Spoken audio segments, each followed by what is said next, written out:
வச்சா மாறல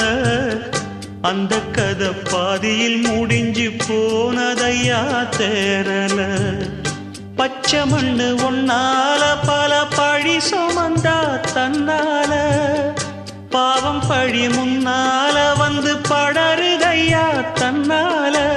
கஷ்டத்தை மட்டும் தூக்கி சுமக்கும் கண்ணி இவதா சின்ன மகதா உத்தமிரத்தினந்தா இங்கே